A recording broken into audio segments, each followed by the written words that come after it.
It happens on our streets hundreds of times each day. A Chicago police officer pulls over a motorist, a routine but significant event for both parties. It starts out as an unknown. I'm going on down the street, and all of a sudden, I'm looking in my mirror, there is the police car, and I'm like, oh, please, please don't stop me. You don't know until you actually approach. But my heart was like, boom, boom, boom. You always have to be cautious and careful of whenever time you make a traffic stop. As police officers, we realize that no one likes to be pulled over. No one enjoys getting a citation. And despite what some people may think, most police officers do not enjoy giving citations. It is important that motorists understand the mindset of police officers as they approach a stopped car. Traffic stops have the potential for extreme danger. In the next few minutes, we'll show you why officers take each stop seriously. We'll show how officers are trained to reduce the risk in any traffic stop. And we'll show you exactly what you should do and what actions you should take if you are ever pulled over. There is no such thing as a routine traffic stop. As police, we are taught that every stop has the potential to turn in an instant. The following film clips are not from Chicago, but they do show traffic stops with dangerous and even deadly outcomes. In this clip, a motorist with his daughter watching starts punching an officer. Here, an officer approached a stopped car. The occupants opened fire. Squad cameras have captured other motorists throwing punches, shooting guns, and taking officers by surprise. And in this clip, the driver disarms the officer and uses the officer's weapon against him, shooting and killing him.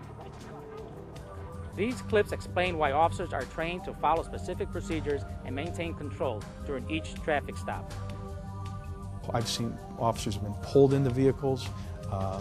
Offenders or subjects have grabbed at the officer's weapon. Anytime you pull over a vehicle for a traffic violation or some other citation that's to be given to the vehicle, you always want to make sure that your life is safe and the safety of the driver as well.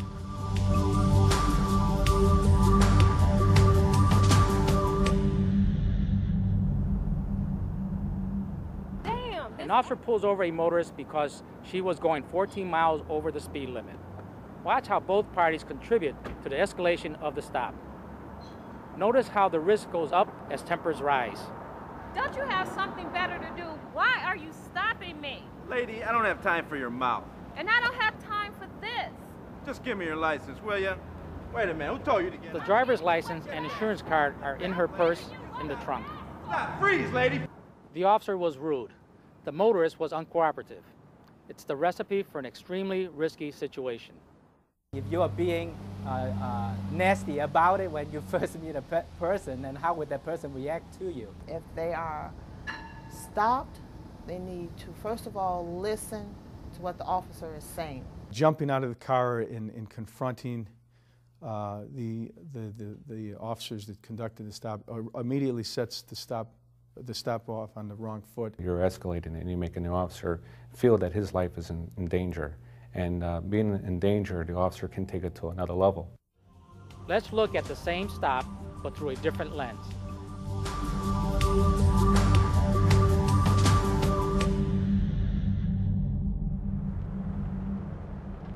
The motorist pulls off to the right when she sees the flashing lights. She keeps both hands on the wheel and waits for the officer's instructions. Good afternoon, officer. Is there a problem?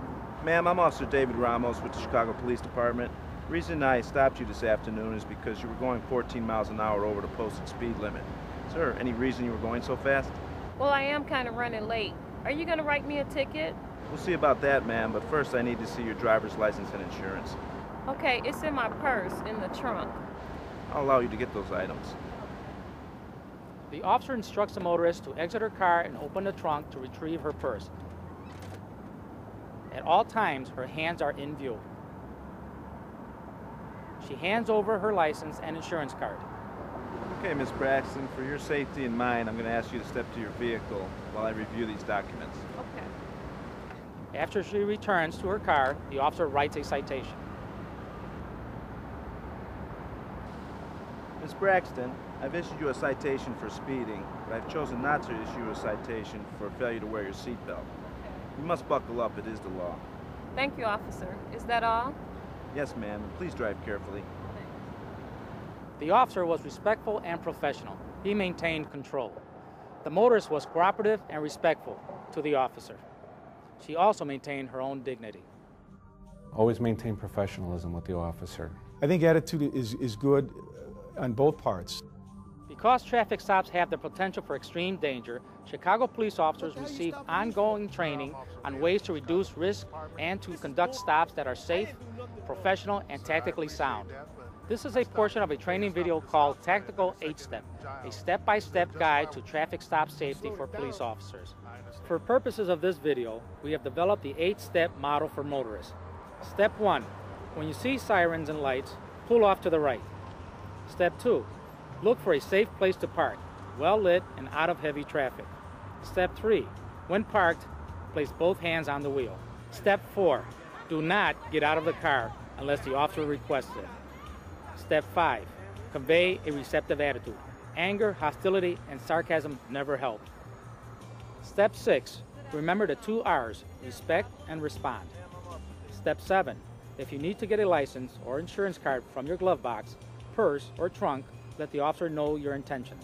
No sudden movements. Step 8. If you feel the officer acted inappropriately, you have recourse. Get the officer's name and badge number and call the Office of Professional Standards. Or call 911 and request a supervisor. Get the car number located on the side of the car or the B tag on top of the car. If the car is unmarked, get the license plate. There you have it. Now you know why officers take traffic stops so seriously. You also know what you should do and what you should not do the next time you're pulled over. Traffic stops are a fact of life. They should never become a matter of life and death. Thanks for watching, and when you're on the road, please drive safely.